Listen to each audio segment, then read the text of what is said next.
قرآن عظیم آپ سارے بھائی جانتے ہیں یہ حتمی ہے، اس کے آگے پیچھے کوئی بندہ بات ہے نہیں کر سکتا۔ ایسا شخص یا وہ افراد جنہوں نے ظاہری زندگی میں، اس دنیا والی زندگی میں ہمارے پیارے نبی کریم صلی اللہ علیہ وآلہ وسلم کی زیارت کی، ایمان لائے۔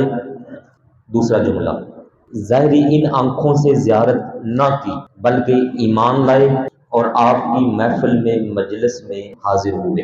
کئی ایسے صحابہ کرام جو ظاہر آنکھوں سے بینا نہیں تھے لیکن وہ آپ کی محفل میں حاضر ہوئے، ایمان لائے۔ اب دو چیزیں ہو گئی، آپ کی محفل میں حاضر ہوئے اور ایمان لائے، دوسرا آنکھوں سے زیارت بھی کر لی۔ تو ایسے افراد پھر اسی ایمان پر قائم دائم رہتے ہوئے اس دنیا سے چلے گئے، وفات پا گئے۔ ایسے افراد کو کہا جاتا ہے نبی کریم علیہ الصلوۃ والسلام کے صحابہ۔ یہ وہ خاص صحابہ کا شرف ہے جس کو گریڈ کے لحاظ سے انبیاء، رسولوں، نبیوں، رسولوں کے بعد کائنات کا سب سے بڑا منصب جو ہے وہ صحابہ کرام علیہ رضوان ہے۔ مطلقاً سارے صحابہ کے لیے یہ لفظ بولا جائے گا۔ یہ ایسا شرف ہے کہ صحابہ کے بعد ساری دنیا کے لوگ مل جائیں، کوئی کتنا بڑا کیوں نہ آ جائے ولایت کے منصب پر فائز، کوئی ولی ہو، کوئی کروڑوں اربوں خربوں لوگ آئے، ایک ایسا صحابی جو صرف حاضر ہوا، حضور علیہ الصلوۃ والسلام پر ایمان لایا اور 5-10 منٹ کے لیے، 1 منٹ کے لیے، آدھے منٹ کے لیے ایمان کے شرف سے حاصل ہو کر حضور کی محفل میں بیٹھ کے چلا گیا، باقی ساری دنیا کے سارے نیک سارے لوگ مل کر بھی اس ایک صحابی کی شان کے برابر نہیں ہو سکتے، بالکل نہیں ہو سکتے۔ وہ ایک لمحہ جو اس نے حضور پاک کی پاک بارگاہ میں گزار لیا، وہ اتنا بڑا مقام رکھتا ہے عند اللہ، سبحان اللہ۔ بعد میں کئی ائمہ کرام سے پوچھا گیا ایک سوال، اپنے اپنے وقت میں بڑے بڑے اولیاء گزرے نا، کسی نے کسی ولی کا نام لیا، کسی نے کسی کا نام لیا کہ یہ ولی کی شان کیسی ہے فلاں صحابی کے ساتھ، فلاں کے ساتھ۔ تو اس دور کے جو صحیح العقیدہ علماء تھے، مفسرین تھے، محدثین تھے، وہ سمجھانے کے لیے پتہ ہے کیا کیا کرتے تھے؟ وہ یہ جملہ بولتے تھے کہ تم پوچھ رہے ہو صحابی کی شان کے برابر، صحابی کی شان کے برابر کہہ رہے ہو، میں تو یہ کہتا ہوں کہ بعد والے سارے لوگ مل جائیں تو جس گھوڑے پر سوار ہو کر صحابی نے نبی کریم علیہ الصلوۃ والسلام کی معیت میں آپ کے ساتھ جہاد کیا تھا، اس گھوڑے کے گرد سے جو پاؤں سے جو گرد اٹھی تھی، میں یہ کہتا ہوں بعد والے اس گرد کے برابر بھی نہیں ہو سکتے۔ صحابی کی بات کرتے ہو، صحابی کا اتنا بڑا مرتبہ۔ امام احمد ابن حنبل، امام احمد ابن حنبل اتنے بڑے امام ہیں، ان کی ایک کتاب ہے فضائل صحابہ، اس میں آپ نے یہ روایت نقل کی، فرمایا حضور علیہ الصلوۃ والسلام کا اپنا ذاتی فرمانے علی شان ہے، اللہ پاک نے عالم ارواح میں نگاہ رحمت فرمائی کہ کن روحوں کو چن کر میں اپنے پیارے حبیب امام الانبیاء کا صحابی بناؤں، تو فرمایا جو ساری روحوں میں پاکیزہ روحیں تھیں ان کو چن کر اللہ تعالیٰ نے اپنے محبوب کا صحابی بنا دیا۔ تو عالم ارواح سے یہ صحابہ کی روحوں کو دیکھ کر اللہ پاک نے ان کو موقع دیا کہ جاؤ میرے حبیب کی بارگاہ میں اور خدمت کرو، اپنے مقام حاصل کرو، شرف حاصل کرو۔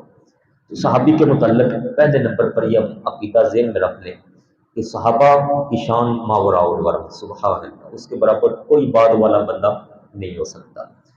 اب قرآن عظیم میں 3-4 مقام وقت کی مناسبت میں میں صرف ترجمہ عرض کروں گا، زیادہ ڈیٹیل میں نہیں جاؤں گا۔ یہ ہے سورہ التوبہ، 11واں سپارہ، آیت کا نمبر ہے 100، پورا 100 نمبر آیت کا۔ اللہ تعالیٰ نے یہاں 3 جماعتوں کا ذکر کیا۔ پہلی وہ جماعت جو مہاجرین کی جماعت ہے، جو مکہ پاک میں مسلمان ہوئے صحابہ کرام، السابقون الاولون من المہاجرین، اور دوسرے نمبر پر والانصار، مدینہ طیبہ والے، اور تیسرے نمبر پر والذین اتبعوہم بإحسان، جو ان کے تابع ہو کر زندگیاں گزارنا شروع ہو گئے، مہاجرین اور انصار کے تابع ہوئے، ان کے نقش قدم پر چلے۔ ان ساروں کے لیے اللہ پاک فرما رہا ہے رضی اللہ عنہم ورضوا عنہ، میں ان ساروں سے راضی اور یہ مجھ سے راضی۔ اللہ پاک فرما رہا ہے میں ان سے راضی اور وہ اللہ پاک سے راضی۔ اور آگے فرمایا اعد لہم جنات، میں نے ان سب کے لیے جنتیں تیار کر دی ہوئی ہیں، تجری تحتها الانہار خالدین فیہا ابدا، ہمیشہ ان جنتوں میں یہ رہیں گے، ذالک الفوز العظیم، سب سے بڑی کامیابی میں نے ان کو عطا فرما دی ہوئی ہے۔ یہ دنیا میں ان کے لیے اعلان ہو چکا تھا۔ دوسرے نمبر پر ایک اور آیہ مبارکہ ذرا سن لیجیے، یہ ہے سورہ الحدید 27واں سپارہ، آیہ مبارکہ کا نمبر ہے 10۔ یہاں اللہ تعالیٰ نے تھوڑی سی تقسیم کو اور بڑھایا ہے۔ ایسے صحابہ جو مہاجرین ہیں مکہ پاک والے، ایسے صحابہ جو انصار ہیں، اور انصار میں بھی پھر آگے چل کے تقسیم کاری فرمائی فتح مکہ کے موقع پر، وہ جو فتح مکہ سے پہلے ایمان لے آئے اور وہ جو فتح مکہ کے بعد ایمان لائے۔ اس آیت میں اللہ تعالیٰ نے ان کا ذکر فرمایا ہے۔ یہ الحدید کی 10 نمبر آیت فرمایا لا یستوی منکم من انفق من قبل الفتح، فتح سے پہلے جنہوں نے مال کیا خرچ اللہ پاک کی راہ میں اور جہاد کیا، وہ فرمایا یہ بعد والوں کے برابر نہیں ہو سکتے۔ پہلے والوں کا رتبہ بلند فرما دیا، صحابہ میں بھی مراتب ہیں، پہلے والوں کو رتبہ بلند ہو گیا، لیکن وہ جو بعد والے ہیں ان کی بنسبت فرمایا کہ یہ پہلوں کا درجہ بلند۔ اولئک اعظم درجہ، وہ جو فتح سے پہلے والے مسلمان صحابہ کرام ہیں ان کا درجہ اعظم ہے، بلند ہے۔ من الذین انفقوا، بنسبت ان کے جو بعد میں خرچ کرتے رہے، من بعد وقاتلوا، اور بعد میں جنہوں نے جہاد کیا۔ مطلب یہ ہو گیا فتح مکہ کے بعد جو افراد مسلمان ہوئے، صحابہ کی شان کے ساتھ منصب پر فائز ہو گئے ہیں، وہ بھی صحابہ، لیکن ان کی بنسبت شانیں زیادہ ان کی ہیں جو پہلے دن سے ساتھ لگے ہوئے ہیں، جنہوں نے جہاد بھی کیا، خرچ بھی کیا، سارا کچھ کیا۔ لیکن ان ساروں کو اکٹھا کرنے کے بعد، پہلے ہوں فتح مکہ سے یا بعد والے ہوں، لفظ ارشاد فرمایا کلن، کل لفظ کل آپ سارے بھائی اس کا معنی جانتے ہیں، وَكُلًّا وَعَدَ اللَّهُ، فرمایا پہلے والے ہوں یا بعد والے ہوں، آخری صحابی تک، ہر ایک کے ساتھ، کل سب کے ساتھ، وعد اللہ، اللہ تعالیٰ نے وعدہ کر لیا ہے، الحسنہ، کہ میں سب کو جنت عطا فرماؤں گا۔ حضور کا صحابی ہونے کا یہ شرف ہے، اللہ پاک فرما رہا ہے میں نے سب سے وعدہ کر دیا، سب کو جنت عطا ہوگی۔ مرتبہ پہلے والوں کا بڑا ہے، ان کو جو گریڈ ملیں گے جنت میں، جو ان کو بڑے محلات، بڑے نعمتیں ہوں گی، وہ اوپر کا درجہ ہے، لیکن ملنا سب کو ہے۔ وعد اللہ الحسنہ، اللہ پاک کا وعدہ ہے۔ اور کتنی جگہ قرآن عظیم میں ہے مشہور، وہ جو ہم دعا پڑھتے ہیں یہ اذان کے بعد، ان اللہ لا یخلف المیعاد، اللہ تعالیٰ اپنے وعدے کے خلاف نہیں کرتا۔ تو میرا وعدہ ہے ان ساروں کے ساتھ۔ اب یہ تو میں نے مطلقاً بات عرض کی کہ صحابہ کرام وہ عظیم ہستیاں ہیں جن کے ساتھ اللہ تعالیٰ کے جنت کے وعدے، اللہ پاک ان سے راضی، یہ اللہ تعالیٰ سے راضی۔ تو ہمارے لیے اب میسج یہ ہوگا کہ ہم ان سے محبت کریں، ان کے نقش قدم پر چلیں، ان کے لیے دعائیں کریں۔ امام زین العابدین رحمہ اللہ تعالیٰ کا میں نے رمضان شریف میں شاید یہ سنایا تھا آپ بھائیوں کو، آج موقع کی مناسبت سے پھر عرض کر دیتا ہوں۔ امام زین العابدین کتنی بڑی شخصیت ہے، امام زین العابدین امام حسین رضی اللہ تعالی عنہ کے صاحبزادے ہیں، امام حسین کے بیٹے، مولا علی پاک رضی اللہ تعالی عنہ کے پوتے ہیں۔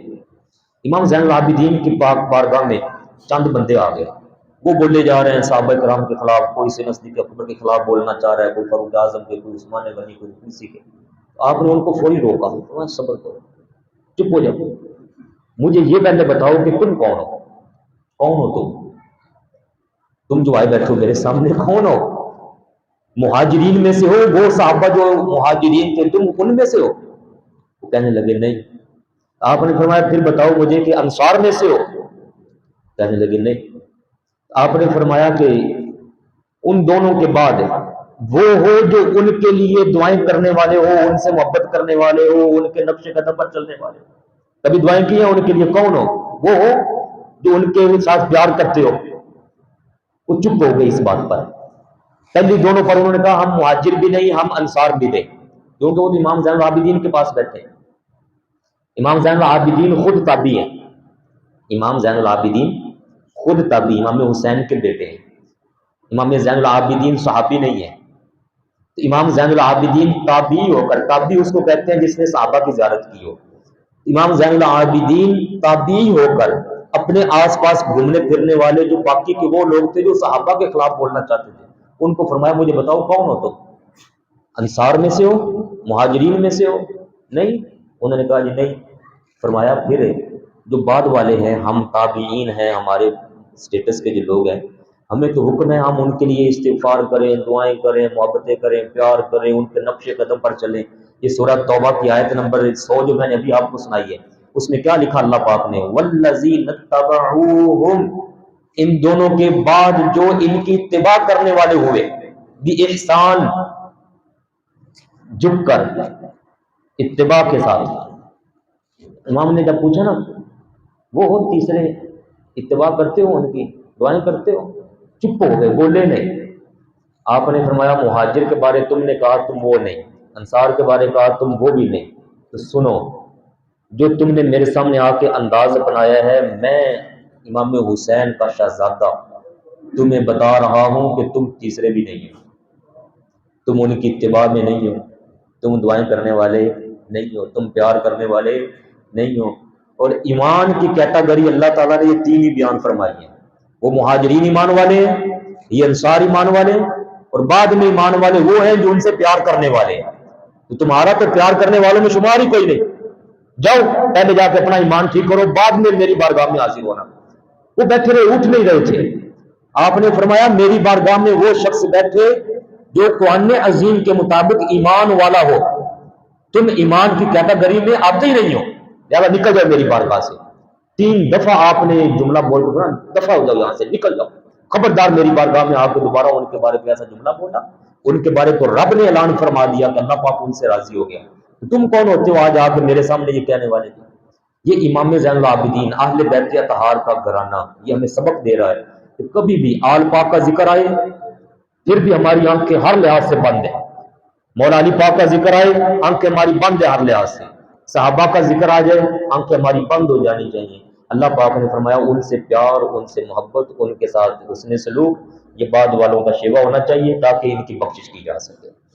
یہ جو ابھی میں نے 3 پوائنٹ سنائے، مہاجرین والا، انصار والا اور بعد میں، اس کے لیے آپ مطالعہ فرمائیے گا، پڑھیے گا سورہ الحشر 28واں سپارہ، الحشر کی آیت نمبر 6، 7، 8، 9، 10۔ یہ ساری آیات طیبات امام زین العابدین نے کوٹ کی تھی ان لوگوں کے سامنے جن کو آپ نے روکا غلط گفتگو کرنے سے۔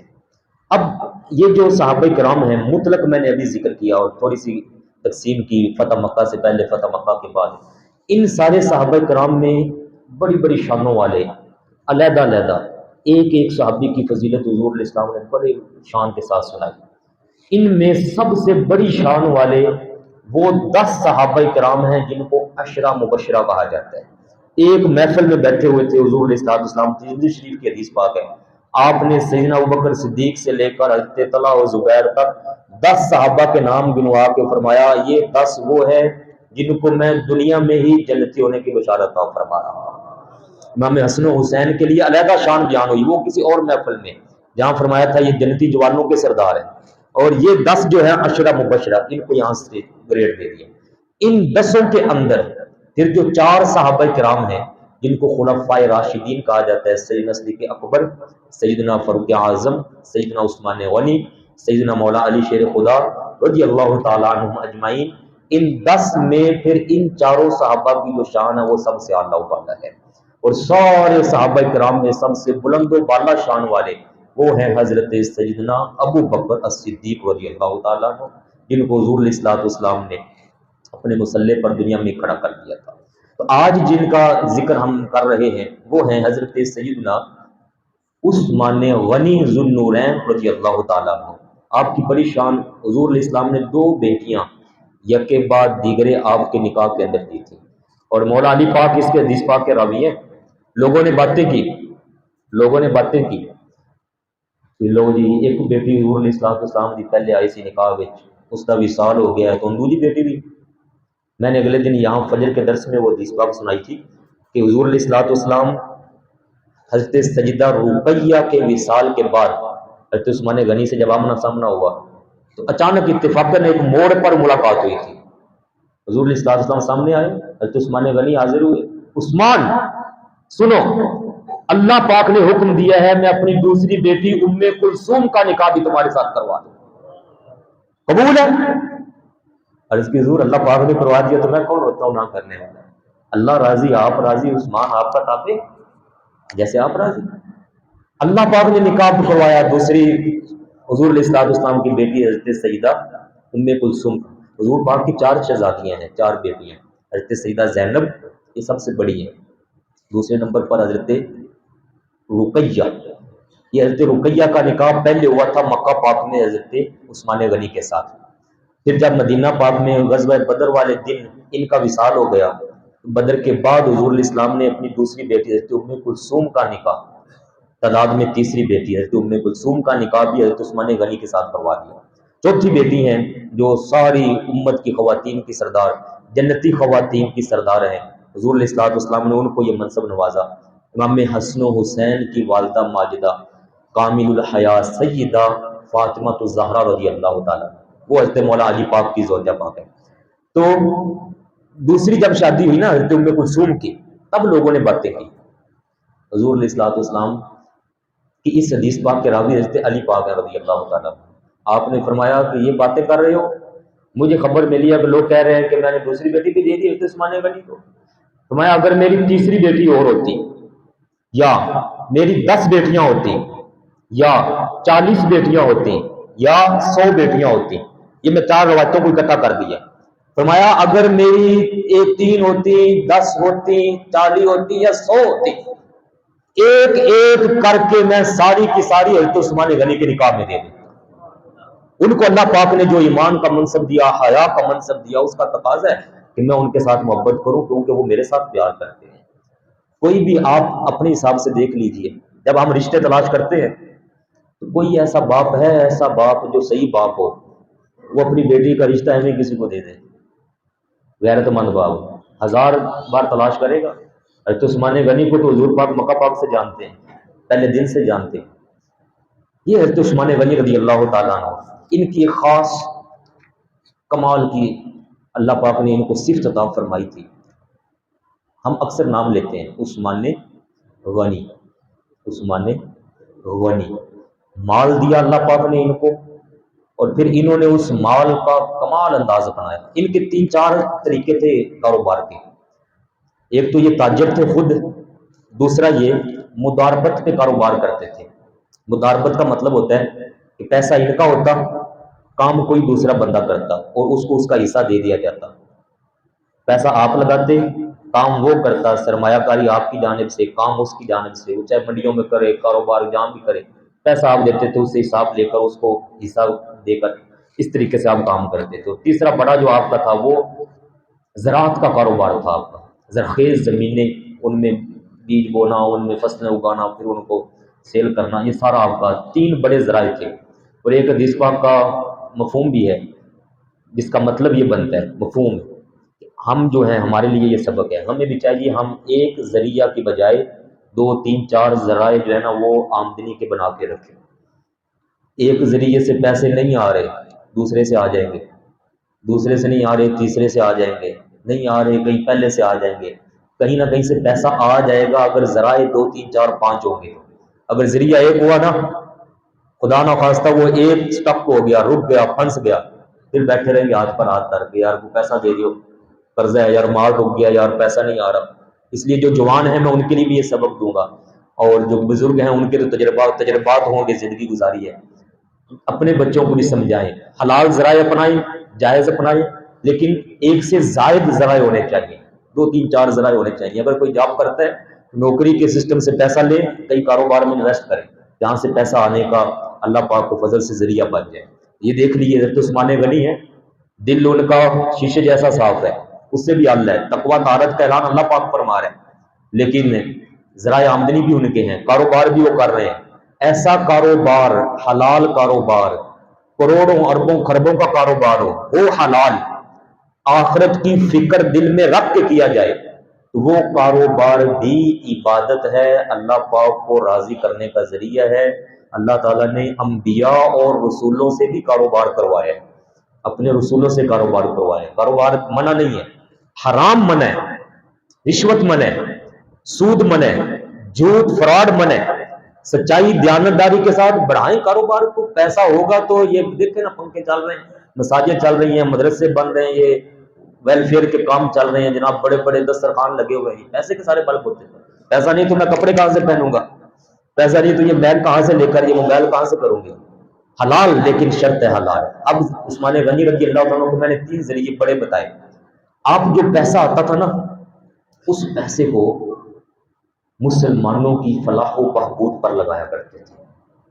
مسجد نبوی شریف تنگ ہو گئی، جگہ تھوڑی پڑ گئی، آپ میں سے وہ بھائی جو مسجد نبوی شریف کی زیارت کر چکے ہیں ان کے علم میں ہے جو مسجد نبوی کا اگلا حصہ ہے، بالکل اگلے والا حصہ، وہ تھوڑا ہے، اس کے اندر بھی وسعت کی گئی ہوئی ہے۔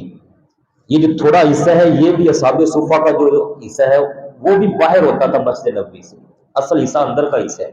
مسجد نبوی کی جگہ تھوڑی ہو گئی تھی، مسلمان بڑھ رہے ہیں، تعداد بڑھتی جا رہی۔ حضور علیہ الصلوۃ والسلام نے فرمایا کہ یہ جو خطہ ہے نا زمین کا، کوئی بندہ ایسا ہے جو یہ خرید کر ہمیں مسجد کے اندر شامل کروا دے۔ حضرت سیدنا عثمان غنی رضی اللہ تعالیٰ عنہ نے اس وقت 35,000 درہم کا وہ حصہ خرید کر حضور علیہ السلام کی بارگاہ میں تحفہ پیش کر دیا تھا، اور حضور پاک نے فرمایا تھا جو یہ شخص زمین کا حصہ مسجد میں داخل کروائے گا میں اس کو اس کے بدلے جنت میں حصے کی جگہ عطا فرما رہا ہوں، یہ حصہ ہمیں لے کر دے دو، اس کے بدلے جنت میں لے لو۔ اس نے عثمان غنی نے 35,000 درہم، اس کا حساب جب لگایا نا آج کی اماؤنٹ میں، تو یہ 35,000 درہم چاندی کے آج کے ریٹ کے حساب سے اگر ہم کریں تو یہ 7 کروڑ روپے بنتا ہے پاکستانی۔ کتنا؟ 7 کروڑ پاکستانی۔ پیسے تھے تو دیا نا، لیکن لگایا کہاں پر ہے؟ شادی بیاہ کے موقع پہ ڈھول ڈمکے پر نہیں لگایا، موویاں بنوانے پر نہیں لگایا، آج کے دور میں مسجد، جنت میں جگہ لے لی، 7 کروڑ روپے تقریباً۔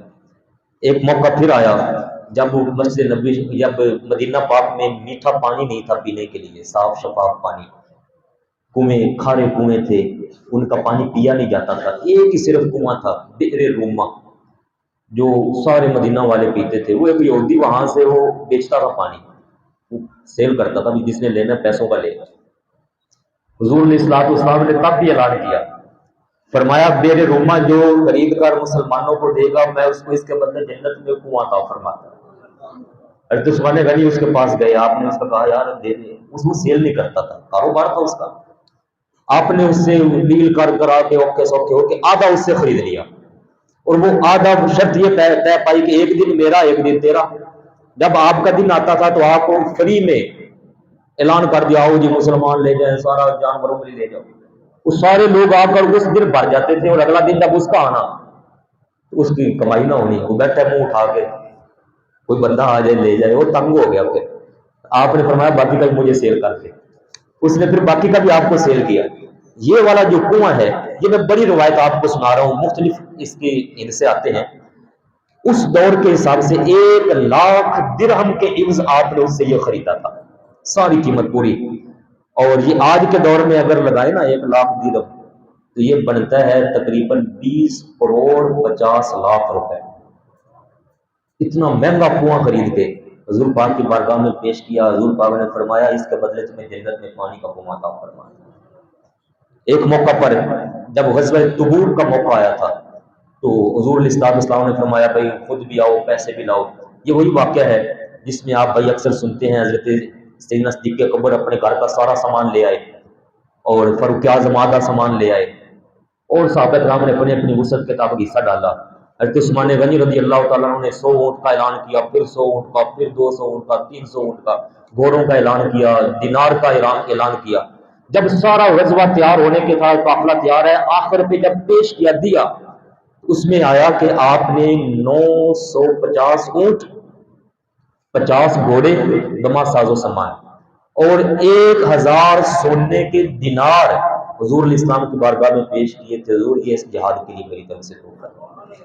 اور اگر آج ہم اس کی قیمت کا حساب لگائیں تو یہ تقریباً 17 کروڑ روپے بنتے ہیں، اونٹوں کی یہ ساری قیمت ملا کے۔ تو کروڑوں میں اگر آمدن آ رہی ہے تو کروڑوں میں حضور پاک کی بارگاہ میں پیش کی جا رہی ہے۔ حضور علیہ الصلوۃ والسلام خوش ہو رہے ہیں۔ اور پتہ ہے ایک دن آپ نے کیا فرمایا؟ جب یہ واقعہ پیش آیا آپ نے 3 مرتبہ اللہ پاک کو گواہ بنایا، 3 مرتبہ، اے باری تعالیٰ اللہ پاک کو گواہ بنایا، اللہ گواہ رہنا، اے اللہ گواہ رہنا، اے اللہ گواہ ہو جا، میں عثمان سے راضی ہوں، تو بھی عثمان سے راضی ہو جا۔ اس انداز کے ساتھ آپ نے بڑے مجمع کے اندر اعلان فرما دیا۔ اور پھر ایک جملہ آپ نے ارشاد فرمایا، امام ترمذی نے 3701 نمبر حدیث پر روایت کیا، ما در عثمان ما عمل بعد اليوم، آج کے بعد عثمان غنی جو بھی کرے گا اللہ تعالیٰ نے اس کے ہر عمل کو بدلے جنت اس لیے لکھ دی ہوئی ہے، اس کو کوئی چیز نقصان نہیں پہنچا سکتی، کوئی اس پر کسی کی بات نہیں چلے گی۔ اللہ تعالیٰ نے عثمان غنی سے یہ محبت والے وعدے فرما دی۔ دیکھیے میرے پیارے بھائیوں، اخلاق بھی اتنا اعلیٰ کہ حضور پاک اپنی بیٹیوں سے نواز رہے ہیں اور شادیاں کروا رہے ہیں، صحابہ کرام میں ان کی شان بیان فرما رہے ہیں، اور مال دولت اللہ پاک نے نوازا تو اس کے ساتھ بھی حضور پاک کی بارگاہ میں تحفے پیش کیے۔ اس میں ہر لحاظ سے ہمارے لیے سبق ہے، ان کے لیے ہم دعائیں بھی کریں، فاتحہ بھی پڑھیں، ان کے نام پر خیرات بھی کریں اور ان کے نقش قدم پر بھی چلیں۔ صحابہ اور اہل بیت کی جیسے آپس میں محبتیں اور پیار تھا، اس پیار کو آپس میں ہم جگہ دیں، خاندانوں میں جگہ دیں، رشتوں میں جگہ دیں، ان کے نقش قدم پر چلیں گے۔ سورہ توبہ آیت نمبر 100 اللہ پاک نے فرمایا، جو ان کے پیچھے چلے گا ان کے ساتھ بھی میرا جنت کا وعدہ ہے۔ اللہ تعالیٰ ہمیں عمل کی توفیق عطا فرمائے۔ والسلام علیکم ورحمۃ اللہ وبرکاتہ۔